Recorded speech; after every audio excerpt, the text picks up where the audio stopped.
చంద్రబాబు నీచ రాజకీయాలు దీనికి మూల్యం చెల్లించక తప్పదు బాబు. జగన్మోహన్ రెడ్డి చేస్తున్న మేమంతా సిద్ధం అనే యాత్రతో రాష్ట్రం అంతా వైసీపీ గాలి రావడంతో జీర్ణించుకోలేక ఎలాగైనా దీనిని డైవర్ట్ చేయాలి అనే ఉద్దేశంతోనే కావాలని జగన్ మీద దాడి చేసిన టీడీపీ పచ్చముఠ. దాడి జరిగిన వెంటనే రాజకీయాలు పక్కన పెట్టి మానవతా కోణంలో దాడిని ఖండించాలి. కానీ టీడీపీ నాయకులు ఇది కావాలనే వైసీపీ చేసింది అంటూ దారుణంగా TDP official Nara Lokesh ITDP నుండి పచ్చముఠ జగన్ మీద సోషల్ మీడియాలో దాడి చేశారు. మోదీ కూడా స్పందించడంతో ఇది ఏదో తేడా వచ్చేలా ఉంది అని వెంటనే చంద్రబాబు దాడిని ఖండిస్తూ ట్వీట్ వేశాడు.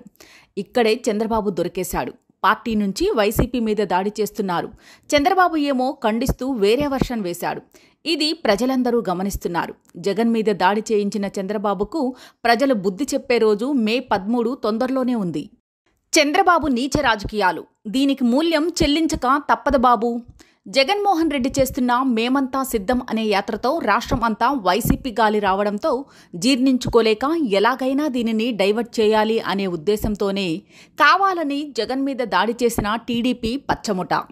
దాడి జరిగిన వెంటనే రాజకీయాలు పక్కన పెట్టి మానవతా కోణంలో దాడిని ఖండించాలి. కానీ టీడీపీ నాయకులు ఇది కావాలనే వైసీపీ చేసింది అంటూ దారుణంగా TDP official Nara Lokesh ITDP నుండి పచ్చముఠ జగన్ మీద సోషల్ మీడియాలో దాడి చేశారు. మోదీ కూడా స్పందించడంతో ఇది ఏదో తేడా వచ్చేలా ఉంది అని వెంటనే చంద్రబాబు దాడిని ఖండిస్తూ ట్వీట్ వేశాడు. ఇక్కడే చంద్రబాబు దొరికేశాడు. పార్టీ నుంచి వైసీపీ మీద దాడి చేస్తున్నారు. చంద్రబాబు ఏమో ఖండిస్తూ వేరే వర్షన్ వేశాడు. ఇది ప్రజలందరూ గమనిస్తున్నారు. జగన్ మీద దాడి చేయించిన చంద్రబాబుకు ప్రజలు బుద్ధి చెప్పే రోజు మే 13 తొందరలోనే ఉంది.